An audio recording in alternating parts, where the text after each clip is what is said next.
প্রিয় শিক্ষার্থী বন্ধুরা, কেমন আছো সবাই? আশা করি সবাই অনেক অনেক ভালো আছো। আজকের আলোচ্য বিষয় হচ্ছে আমরা কিভাবে খুব সহজে একটি ইমেল তৈরি করতে পারি। তো সম্পূর্ণ ভিডিওটি মনোযোগ সহকারে দেখবে। আচ্ছা, চলো আমরা শুরু করি। দেখো, ইমেল এটা হচ্ছে একাদশ দ্বাদশ শ্রেণীর বৈদ্যুতিক চিঠি বাংলা দ্বিতীয় পত্র। ঠিক আছে, আমরা কি করব এখন? বৈদ্যুতিক চিঠি শিখবো। আচ্ছা, একটি ক্লাসের মাধ্যমে আমরা খুব সহজে কিন্তু বৈদ্যুতিক চিঠি শিখতে পারি। দেখো, ইমেল লিখনের প্রধান 5টি টেকনিক্যাল রুলস। এখানে 1 নম্বরে কি বলছে যে চার কোণা বক্স। কি করতে হবে? চার কোণা বক্স মানে ইমেল লেখার সময় খাতার চারপাশে পেন্সিল ও স্কেল দিয়ে একটি সুন্দর চার কোণা বক্স আঁকা বাধ্যতামূলক। তারপর 2 নম্বর কি বলেছে? ইমেল আইডি মানে প্রেরক অর্থাৎ ফ্রম এবং প্রাপক অর্থাৎ টু, দুজনেরই আইডি সবসময় ইংরেজি ছোট হাতের অক্ষরের হবে এবং কোনো স্পেস ছাড়া লিখতে হবে। তার মানে কি বুঝলাম? যে সেন্ডার এবং রিসিভার যেই হোক না কেন, আমরা যার কাছে পাঠাবো এবং যে পাঠাবে দুইজনেরই নামের অক্ষর কিন্তু ছোট হাতের হতে হবে এবং আমরা এখানে কি করতে পারবো না? কোনো স্পেস দিতে পারবো না। আচ্ছা, এখন দেখো কি বলছে সিসি এর রহস্য কি? আচ্ছা, এটা হলো ব্যক্তিগত ইমেইলের ক্ষেত্রে সিসি মানে কি কার্বন কপি, অর্থাৎ ঘরটি এখানে কি করবো? আমরা ঘরটি রাখার প্রয়োজন নেই, রাখলেও তা মানে ফাঁকা রাখবো। হ্যাঁ, এটা এখন লেখার প্রয়োজন পড়ে না। আচ্ছা দেখো, তারপরে আমরা কি লিখবো? তারিখ ও সময়। আধুনিক ফরম্যাট অনুযায়ী ইমেল পাঠানোর সঠিক তারিখ ও সময় উল্লেখ করতে হবে। এটা কিন্তু খুবই গুরুত্বপূর্ণ। এটা যদি আমরা না করি তাহলে কিন্তু আমাদের নাম্বার কাটা যাবে।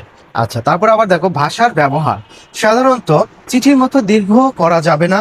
সহজ সরল ও চলিত ভাষায় 2 থেকে 3টি ছোট প্যারার মধ্যে মূল কথা সংক্ষেপে শেষ করতে হবে। তোমরা সবাই মনোযোগ সহ যদি এই ক্লাসটি দেখো, আমার বিশ্বাস যে তোমরা সম্পূর্ণ ইমেল লেখার নিয়ম অর্থাৎ বৈদ্যুতিক চিঠি লেখার নিয়ম 1 নিমিষেই পারবে।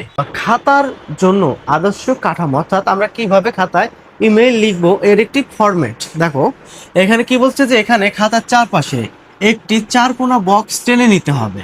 বুঝতে পারছো? খাতার চারপাশে আমরা কি করবো? একটি চারকোনা বক্স টেনে নেবো। দেখো আমি যে একটা লাল যে একটা বর্ডার দিয়েছি, এভাবে তোমরা টেনে নিবা।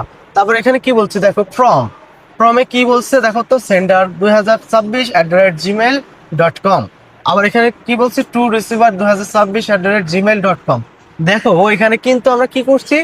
প্রথম অক্ষর ছোট হাতের দিয়েছি এবং আমরা কিন্তু কোনো স্পেস ব্যবহার করিনি। আমরা যখনই বৈদ্যুতিক চিঠি লিখবো তখন কিন্তু আমাদের মাস্ট এগুলা মনে রাখতে হবে। যদি তুমি এগুলো ভুল করো তাহলে কিন্তু তোমার নাম্বার কাটা যাবেই। আচ্ছা, তারপর কি লিখবো? ডেট। এই দেখো, এই ডেটটা কিন্তু আরো গুরুত্বপূর্ণ, বুঝছো? এই ডেটটা হচ্ছে তুমি যদি না লেখো তাহলে তো ইমেইলের মাহাত্মই হলো না। কারণ ডেটই যদি না লেখো, কখন পাঠাচ্ছ, কোন সময় পাঠাচ্ছ, এগুলো তো উল্লেখ করতে হবে, তাই না? তো ওই জন্য আমাদের ডেটটা কি করতে হবে? মাস্ট দিতেই হবে। ধরো ডেট ফ্রাইডে জুন 12, 2016। তারপর কখন দিলাম? যে সকাল 10টা বা দুপুর 12টা, এইভাবে আমরা যখন পাঠাবো ওই সময়টা ওই তারিখটা এখানে লিখবো। আচ্ছা, তারপরে দেখো এখানে কি বলছে? সাবজেক্ট। এখানে চিঠির মূল বিষয় সংক্ষেপে অর্থাৎ 4 থেকে 5টি শব্দের মধ্যে অর্থাৎ 4 থেকে 5টি ওয়ার্ডের মধ্যে আমাদেরকে সম্পূর্ণ করতে হবে। ঠিক আছে? আচ্ছা, তারপরে দেখো আমরা তারপর কি শুরু করব? দেখো প্রিয় অথবা শ্রদ্ধেয় মানে প্রাপকের নাম বা পদবী, অর্থাৎ আমি যার কাছে পাঠাবো তার নাম অথবা পদবী এখানে উল্লেখ করতে পারি। আচ্ছা, এখানে দেখো প্রথম প্যারায় আমরা লিখব সূচনা। সূচনাকে শুভেচ্ছা বিনিময় এবং ইমেল করার মূল কারণ।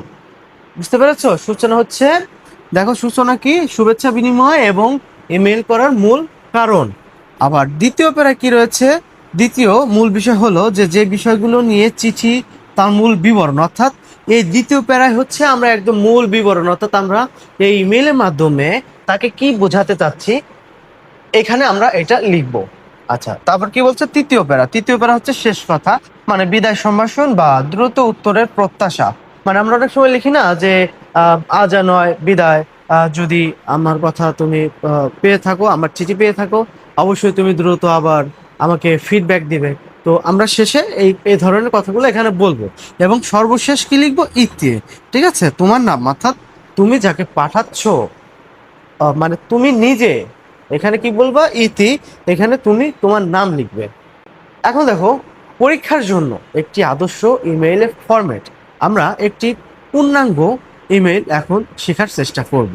তোমরা সবাই মনোযোগ সহকারে সম্পূর্ণ ভিডিওটি দেখবে। আচ্ছা, এখানে কি বলছে দেখো, পরীক্ষার জন্য একটি সম্পূর্ণ আদর্শ নমুনা প্রশ্ন। আচ্ছা, এখানে কি বলছে, তোমার বন্ধুকে তোমার একাডেমির বা কলেজের বিজ্ঞান মেলায় আমন্ত্রণ জানিয়ে একটি বৈদ্যুতিক চিঠি লেখো।